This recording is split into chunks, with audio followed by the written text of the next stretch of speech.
అండి అందరికీ నమస్కారం. ఇది మా అంగన్వాడీ సెంటర్ అండి. మాది ఈస్ట్ గోదావరి డిస్ట్రిక్ట్ బెక్కవోలు గ్రామంలోని కొత్తపేట అంగన్వాడీ కేంద్రం అండి. ఇక్కడ మా పిల్లలకి మేము రైమ్స్ అయినా కథలైనా మెటీరియల్ తయారు చేసి ఓన్గా టీఎల్ఎం తయారు చేసి చెప్పడం జరుగుతుందండి. ఇదిగో అందులో భాగంగా ఒక నెలలో సీతాఫలము ఎంతో బలము అనే రైమ్ కోసం తయారు చేసిన మెటీరియల్ అండి ఇది. అలాగే మనకి కోతి రెండు పిల్లులు రొట్టె ముక్క కథ ఉంటుంది కదండి, దానికి సంబంధించిన మెటీరియల్ అండి. ఒక కోతి రెండు పిల్లులు ఒక కాట రొట్టె ముక్క తీయడం కోసం కాట, అది కథకు సంబంధించండి. అలాగే అందమైన చెట్టురా రైమ్ కోసం తయారు చేసిన మెటీరియల్ అండి అది. ఇదేమో ఏనుగు చీమ కథ కోసం తయారు చేసిన మెటీరియల్ అండి. ఇదిగోండి రంగుమారిన నక్క కోసం తయారు చేసిన మెటీరియల్ అండి, ఆ రంగుమారిన నక్క. అలాగే సింహం ఎలుక కథ కోసం ఈ మెటీరియల్ తయారు చేయడం జరిగిందండి.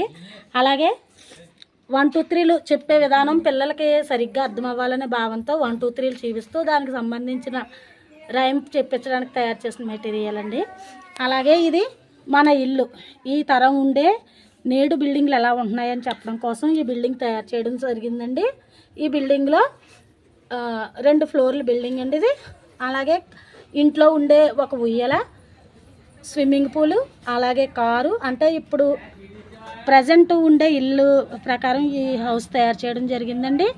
అలాగే రండి పిల్లలు రైమ్ కోసం ఈ మెటీరియల్ రండి పిల్లలు రంగురంగుల బుడగలు అనే రైమ్ కోసం ఈ మెటీరియల్ చేయడం జరిగిందండి. అలాగే చీమ పావురం మనకి ఒక స్టోరీ ఉంటుంది కదండి, దాని గురించి పావురం చెట్టు మీద నుంచి ఆకు వేయడం, ఆకు మీదకి చీమ, నీటిలో మునిగిపోతున్న చీమ ఎక్కడం, చీమను రక్షించడం, అలాగే వేటగాడు మళ్ళీ పావురాన్ని చంపబోతే మళ్ళీ చీమ వచ్చి పావురాన్ని రక్షించడం, దానికి సంబంధించిన మెటీరియల్ చేయడం జరిగిందండి. అలాగే పిల్లలకి నెంబర్స్ కౌంట్ చేయడం కోసం ఈ 1 2 3 నెంబర్స్ ఇక్కడ మెటీరియల్గా చేయడం జరిగిందండి. ఈ మెటీరియల్ అలాగే ప్రతి ఒక్క అంగన్వాడీ సెంటర్లో ఇలాగే మెటీరియల్ తయారు చేసి పిల్లలకి వివరించడం జరుగుతుందండి.